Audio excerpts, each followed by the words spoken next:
හරි ඉතින් ඔන්න අද බලන්න යන්නේ ෆ්ලෑෂ් සීසන් 5 එකේ අවසානම එපිසෝඩ් එක. එහෙම නැත්නම් 22 වෙනි එපිසෝඩ් එක. හරි එහෙනම් අපි ඉක්මනටම යමු අද එපිසෝඩ් එකේ මොකද වෙන්නේ කියලා බලන්න. මගේ නම් බැරි එලන්. මම තමයි දැන් ජීවිතුන් අතර ඉන්න වේගවත්ම කෙනා. පිටිත ලෝකෙට මම සාමාන්‍ය අපරාධ පරීක්ෂකයෙක්. ඒත් ස්ටාර් ලැබ් එකේ මගේ යාළුවොත් එකතු වෙලා මම අපරාධ වලට එරෙහිව සටන් කරනවා. අනාගතයෙන් ආපු මගේ දුව නෝරා වර්තමානයේ විනාශ කිරීමත් එක්ක හිතපොත් නැති කරදර ගොඩකට අපිට මුහුණ දෙන්නලා තියෙනවා. ඒත් ඉතින් ඒ හැම දෙයක්ම නවත්තන්න තරම් වේගවත් කැම්පින්ගෙත් මම විතරයි. මම තමයි ෆ්ලෑෂ්. හරි ඉතින් ඔයාලට මතක ඇති කලින් එපිසෝඩ් එක අවසානටම අපේ රැල්ෆ් කොල්ලා දැනගත්තා ඩැගේ එක විනාශ කරන එක තනිකරම තෝන්ට නිදහස් වෙන්න හදාගත්ත ප්ලෑන් එකක් කියලා. ඒත් ඉතින් ඒ වෙලාවේ රැල්ෆ් අපේ බැරියට කිව්වත් වෙඩි තියන්න එපා කියලා ඒ වෙද්දි අපේ බැරි කොල්ලා වෙඩි තියලා ඉවරයි. ඉතින් අද කතාව එතෙන් සිට. ඉතින් මේ වෙලාවේ අර ප්‍රහාරය ඩැගේකට වදින්න කලින් අපේ රැල්ෆ් ඒක ඉස්සරහට පැනලා ඒ ප්‍රහාරය කොහොම හරි නැවතුවත් ඒ ප්‍රහාරය නිසා රැල්ෆ් නිකන් ඇඹරිලා වගේ යනවා. ඉතින් මේ වෙලාවේ රැල්ෆ් අමාරුවෙන් කියනවා සිකේඩා ඩැගේක සහ තෝන් කියලා. ඉතින් ඊට පස්සේ අපිට පෙන්නන්නේ ස්ටාර් ලැබ් එකේ ඉන්න ෆ්ලෑෂ් ටීම් එක. ඉතින් මේ වෙලාවේ අපේ කේට්ලන්ටත් හිතා ගන්න බෑ ඇත්තටම රැල්ෆ් ආයෙමත් යථා තත්ත්වයට ගන්නෙ කොහොමද කියලා. මොකද ඉතින් එයා කියන විදියට නම් අපේ රැල්ෆ්ගේ ශරීරයේ සෛල ඔක්කොම අනිත් පැත්ත ගහලා තියෙන්නේ. ඒ කියන්නේ හරියට උඩු යටිකුරු වෙලා වගේ. ඉතින් ඊට පස්සේ අපිට පෙන්නන්නේ CCPD එකේ ඉන්න කැප්ටන් සිං, ජෝ සහ සිසිල්ව. ඉතින් මේ වෙද්දි CCPD එකේ හිටපු මෙටා හියුමන්ල ඔක්කොම ආරක්ෂිත ස්ථානයකට අරගෙන ගිහිල්ලා. ඉතින් මේ අතරේ අපේ නෝරට තාමත් හිතා ගන්න බෑ ඇයි රැල්ෆ් මේ වගේ දෙයක් කරේ කියලා. ඉතින් ඊට පස්සේ අපේ බැරි කියනවා මේ ආන් නෝරා මට නම් හොඳටම විශ්වාසයි රැල්ෆ්ට මේ දේ කරන්න ගොඩක් වැදගත් හේතුවක් තියෙන්නේ නැති කියලා. ඉතින් ඒ වගේම බැරි කොල්ල මේ වෙලාව හොයා ගන්නවා සිකේඩා CCPD ඇතුළු වුණ තැනදී එයාගේ ඇඟේ තිබිලා වැටුණ පොඩි දැව කොටස් කිහිපයක්. ඉතින් මේකෙන් මෙයාලා තේරුම් ගන්නවා සිකේඩා අනිවාර්යෙන් ඉන්නේ මේ හා සම්බන්ධ තැනක කියලා. ඉතින් මේ අතරේ ගොඩක්ම තරහින් ඉන්න සිකේඩා සැලසුම් කරනවා පාටිකල් ඇක්සලරේටර් එක පිපුරුණ දවස එහෙමත් නැත්තම් මෙටා හිමල්ල මුලින්ම හැදුණු දවසට ගිහිල්ලා මේ මෙටා හිමල්ල හැම කෙනෙක්ම ඉපදෙනකොටම මරලා දාන්න. ඉතින් ඒ වගේම මේ විදිහ අපේ ෂර්ලොක් වේල්ස් අපේ ෆ්ලෑෂ් ටීම් එකට කියනවා මං හිතන්නේ අපේ රැල්ෆ් මේ වෙනකන් තිබුණ ලොකුම අභිරහස හොයාගත්තා කියලා. මොකද මෙයා මේ හැම දෙයක්ම කරලා තියෙන්නේ රිවර්ස් ෆ්ලෑෂ් නිදහස් වෙන එක නවත්තන්න කියලා. ඉතින් ඊට පස්සේ ෂර්ලොක් මේ හැම දෙයක්ම ෆ්ලෑෂ් ටීම් එකට පැහැදිලි කරනවා සහ ෆ්ලෑෂ් ටීම් එකත් තේරුම් ගන්නවා මේ ඩැග් එක නිසා තමයි මෙච්චර කාලයක් රිවර්ස් ෆ්ලෑෂ්ව අයන් හයිට්ස් වල හිර කරලා තියන්න පුළුවන් උනේ කියලා.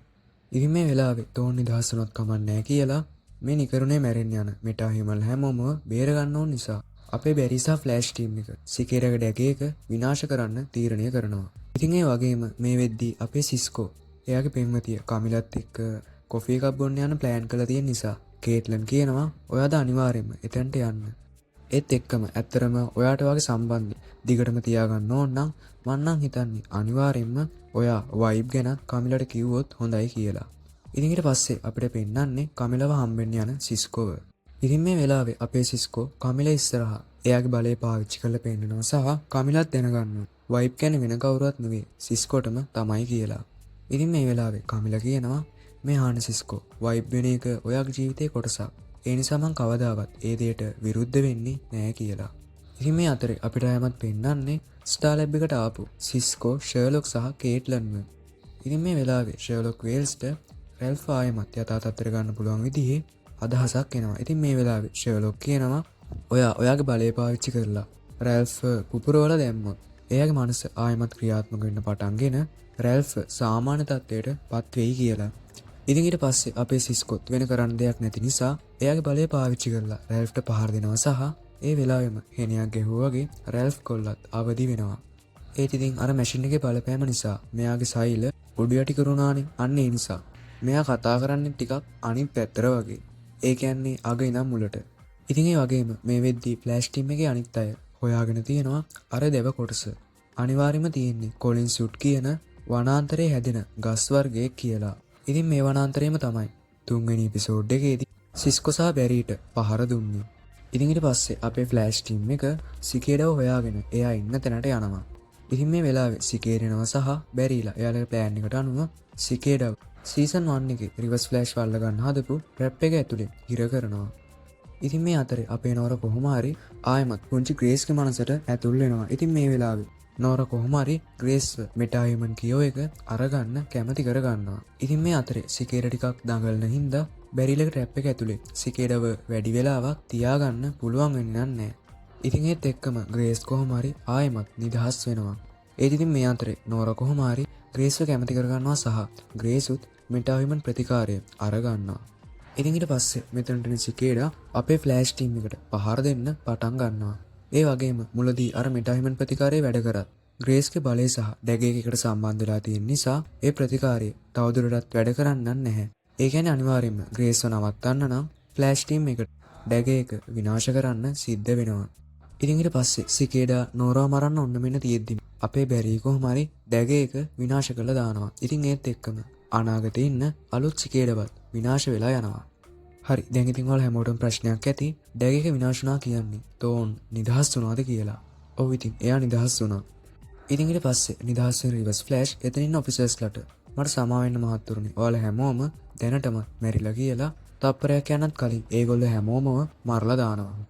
ඉතින් ඊට පස්සේ එතන ඉන්න ප්‍රධානියවත් එයාගේ අත වයිබ්‍රේට් කරලා මරලා දානවා. ඒ ඉතින් එකපාරටම මේ හැම දෙයක්ම ආයෙමත් රිවර්ස් වෙන්න පටන් ගන්නවා. ඔව් ඉතින් ඒ කියන්නේ අපේ බැරිසා නෝර එකතු වෙලා කාලය ආයෙමත් ටිකක් රිවර්ස් කරලා. ඉතින් ඊට පස්සේ මෙතනට බැරිසා නෝර එනවා වගේම නෝර කියනවා අපිට තමසේ නවත්තන්න ඩැග් එකක් ඕන නෑ කියලා. ඉතින් ඊට පස්සේ තෝන් හරි අපි බලමු ඔයාගේ තාත්තා ඔයාට කොච්චර දේවල් කියලා දීලා තියෙනවද කියලා එතනින් දුවන්න පටන් ගන්නවා. ඉතින් මේ වෙලාවේ රිවර්ස් ෆ්ලෑෂ් එයාගේ පරණ උපක්‍රමයක් පාවිච්චි කරනවා. ඉතින් එයාගේම ක්ලෝන් එකක් හදාගෙන ලේසියෙන්ම බැරිට සහ නෝරට පහර දෙනවා. හරි ඉතින් ඔයාලා දැන් නම් සීසන් 1 එක ආයෙමත් මතක් වෙනවා ඇති. ඉතින් ඊට පස්සේ තෝන් කියනවා ඔයා මොන දේ කරත් ඔයාට ඔයාගේ තාත්තව බේර ගන්න බෑ. එයා අනිවාර්යයෙන්ම අතුරුදහන් වෙලා යනවා. ඒක තමයි එයාගේ දෛවය කියලා. ඉතින් ඊට පස්සේ මෙතන ෆ්ලෑෂ් ටීම් එක එනවා සහ මෙයාලා එක දිගටම තෝන්ට පහර දෙන්න පටන් ගන්නවා. ඉතින් ඊට පස්සේ අපේ බැරි සහ නෝර එකතු වෙලා ඊබෝට් තෝන්ට එයාගේම සුපර්සොනික් පංචයකින් පහර දෙනවා. ඉතින් මේ වෙලාවේ හොඳටම තරහින් ඉන්න නෝරා රිවර්ස් ෆ්ලෑෂ් ළඟට ගිහිල්ලා එයාගත වයිබ්‍රේට් කරලා රිවර්ස් ෆ්ලෑෂ් මරන්න හදනවා.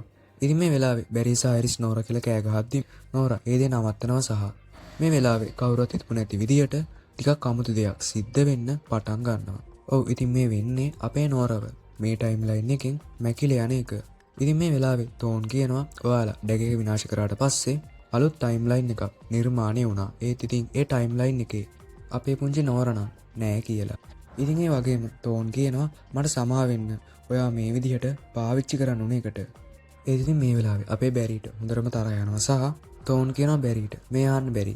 ඔයාට තාමත් නෝරා බේර ගන්න පුළුවන්. ඉතින් ඒකට තියෙන එකම විසඳුම තමයි නෙගටිව් ස්පීඩ් ෆෝස් එක කියලා. ඉතින් ඒක විතරයි ටයිම් ලයින් එකේ සිද්ධ වෙන වෙනස්කම් වලට ඔරොත්තු දෙන එකම තැන කියලා. ඉතින් ඒ නිසා ඉක්මනටම ගිහිල්ලා අපේ දුවව බේර ගන්න කියලා. මොකද එහෙම නැත්තම් අපිට යව සදාටම නැති වෙයි කියලා. ඉතින් පේන විදිහට මොන දේ වුණත් අපේ තෝනු නෝරා ගැන ගොඩක්ම හිතනවා. ඉතින් ඊට පස්සේ මේ වෙලාවේ බැරි සහ නෝරා නෙගටිව් ස්පීඩ් ෆෝස් එකට ඇතුල් වුණත් නෝරා කියනවා මට මේ දේ කරන්න බෑ කියලා. ඉතින් ඒත් එක්කම අපේ බැරි කිව්වත් ඔයාට මේ හැම දෙයක්ම කරන්න පුළුවන්. තව ටික වෙලාවක් ඉවසලා ඉන්න කියලා නෝරා මට බෑ කියලා ආයෙමත් ෆ්ලෑෂ් ටීම් එකේ ඉන්න තැනට එනවා. ඉතින් මේ වෙද්දි ඊබෝට් තෝන් නම් මෙතනින් ගිහිල්ලා. ඉතින් ඊට පස්සේ බැරි සහ ඇරිස් ළඟට එන නෝරා කියනවා මම මේ විදිහට ආයෙමත් නෙගටිව් ස්පීඩ් ෆෝස් එකට ගියොත් ඒක සදාටම මගේ කොටසක් වෙයි. ඊට පස්සේ මමත් තෝන් වගේ වෙයි කියලා. ඉතින් බැරි සහ ඇරිස් කොච්චර මෙයාට තේරුම් ගන්න උත්සාහ කරත් අපි ඒක කොහොම හරි ඔයාගෙන් වත් කරමු. ඒත් මේ වෙලාවේ අපි ඔයාගේ ජීවිතේ කොහොම හරි බේර ගන්න ඕන කියලා නෝරා කියනවා. නෑ ඔයාලා කාටවත් ඒ දේ කරන්න බෑ කියලා. ඉතින් ඒ වගේම ඒක මගේ ලෙගසි එක වෙන්න ඕනේ නෑ කියලා මේ වෙලාවේ නෝරා බැරි සහ ඇරිස්ට කියනවා. ඉතින් ඊට පස්සේ බැරි සහ ඇරිස් කියනවා අපි හැමදාමත් ඔයාට ගොඩක්ම ආදරේ කියලා. ඉතින් ඒ වගේම නෝරත් එයා වෙනුවෙන් කරපු හැම දෙයකටම ස්තුති කරනවා. ඉතින් ඔන්න ඔය විදිහට බැරි සහ ඇරිස්ගේ ඇස් ඉස්සරහම නෝරව එයාලට නැති වෙනවා. ඉතින් ඊට පස්සේ අපිට ආයමත් පෙන්නන්නේ ස්ටාර් ලැබ් එකේ ඉන්න ෆ්ලෑෂ් ටීම් එක. ඉතින් මේ වෙලාවේ බැරි කියනවා අපිට ආයමත් අනාගතයේදී අනිවාර්යයෙන්ම අපේ පුංචි නෝරව දකින්න පුළුවන් වෙයි කියලා. ඉතින් ඊට පස්සේ අපේ ෂර්ලොක් වේල්සුත් ආයමත් හම්බෙමු කියලා අපේ ෆ්ලෑෂ් ටීම් එකට සමු දෙනවා. ඉතින් ඊට පස්සේ කැප්ටන් සිංගෙන් බැරි සිසිල් සහ ජෝට CCPD එකට එන්න කියලා මැසේජ් එකක් එනවා. ඉතින් මේ අතරේ අපේ අයිරිස් නම් ගොඩක්ම දුකින් තමයි ඉන්නේ. ඉතින් ඒ වගේම අපේ සිස්කෝ තීරණය කරනවා එයත් මෙටාහිමන් ප්‍රතිකාරය ලබා ගන්නවා කියලා. ඒ කියන්නේ සදහටම එයාගේ සුපිරි හැකියාවට සමු දෙනවා කියලා. ඉතින් මේ වෙලාවේ කේට්ලන් සිස්කෝෙන් අහනවා ඔයාට මේ දේ කරන්න ඕන කියලා. හොඳටම විශ්වාසයිද කියලා. ඉතින් සිස්කෝ කියනවා ඔව් මට විශ්වාසයි කියලා. අවසානට කොහොම හරි සිස්කෝ මෙටායිමන්ට් ප්‍රතිකාරය අරගන්නවා. ඒත් ඉතින් ඔයාලා දුක් වෙන්න එපා. මොකද ඉතින් ඔයාලට ආයමත් ඉස්සරහට දවසක වයිබ් දකින්න පුළුවන් වෙයි. ඉතින් ඊට පස්සේ අපිට පෙන්නන්නේ CCPD එකේ ඉන්න ජෝ, සිසිල් සහ බැරිව. ඉතින් මේ වෙලාවේ කැප්ටන් සිං එයාලා කරපු හැම දෙයකටම මේ තුන් දෙනාට ස්තුති කරනවා. ඉතින් ඒ වගේම සිං කියනවා මට දැන් විශ්වාසයි මේ නගරේ බාර දෙන්න පුළුවන් කෙනෙක් ඉන්නවා කියලා. ඔව් ඉතින් මේ නගරේ නගරාධිපති කැප්ටන් සිංට ප්‍රධාන පොලිස් තනතුර ලබා දීලා. ඉතින් මේ වෙලාවේ මේ තුන් දෙනාටත් ගොඩක් සතුටුයි සහ මේගොල්ලෝ මේ වෙලාවේ කැප්ටන් සිංට සුබ පතනවා.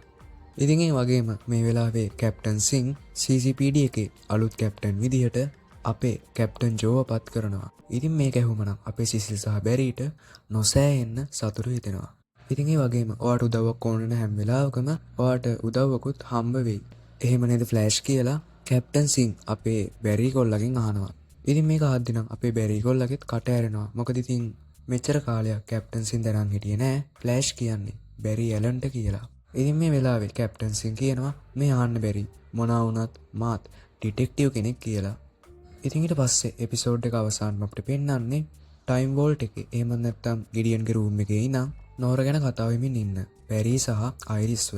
ඉතින් මේ වෙලාවේ මෙයාලා නෝරගේ ජර්නල් එක බලද්දි දකිනවා නෝර එයාලට තියලා ගිහපු මැසේජ් එක. ඉතින් මේ වෙලාවේ නෝර කියනවා ඔයාලා මේක බලනවා කියන්නේ අනිවාර්යෙන්ම මොකක් හරි දෙයක් වැරදිලා තියෙනවා. ඒත් ඉතින් ඔයාලා දුක් වෙන්න එපා. මොකද මාත් එහෙම වෙන්නේ නැහැ. ඒ වගේම මට හැම වෙලාවෙම ඕන උනේ මගේ තාත්තා වගේ වීරයෙක් වෙන්න. ඉතින් ඒ වගේම මතක තියාගන්න මේ ලෝකෙ මට ගොඩක්ම වැදගත් දෙන්න තමයි ඔය දෙන්න කියලා. ඉතින් ඒ වගේම මන් දන්නවා ඔයාලා ඉන්නකම් මම කවදාවත් තනි වෙන්නේ නැහැ කියලා. ඉතින් ඒ හැම දෙයකටම ඔයාලට ගොඩාක්ම ස්තුතියි. ඉතින් ඒ වගේම මතක තියාගන්න මම හැමදාමත් ඔයාලා දෙන්නට ගොඩාක්ම ආදරෙයි කියලා. ඉතින් ඊට පස්සේ එපිසෝඩ් එක අවසානටම ගිඩියන්ගේ රූම් එකෙන් අනාගතේ එන්න තියෙන නිවුස් එක පොප් අප් වෙනවා. ඉතින් කලින් නම් මේ නිවුස් එක තිබුණේ 2024 අප්‍රේල් 24 වෙනිදාට. ඒත් ඉතින් මේ වෙලාවේ මේ නිවුස් එක 2019ට වෙනස් වෙනවා. ඉතින් ඔන්න ඔය විදිහට ලොකු කුතුහලයක් ඉතුරු කරලා The Flash Season 5 එකත් ඉවර වෙනවා. හරි එහෙනම් මේ සීසන් එක සම්බන්ධයෙන් ඔයාගේ අදහසත් අනිවාර්යෙන්ම කමෙන්ට් එකක් දාගෙන යමු. එහෙනම් ඉතින් අපි ආයෙමත් ඉක්මනටම 6 වෙනි සීසන් එකෙන් හම්බ වෙමු.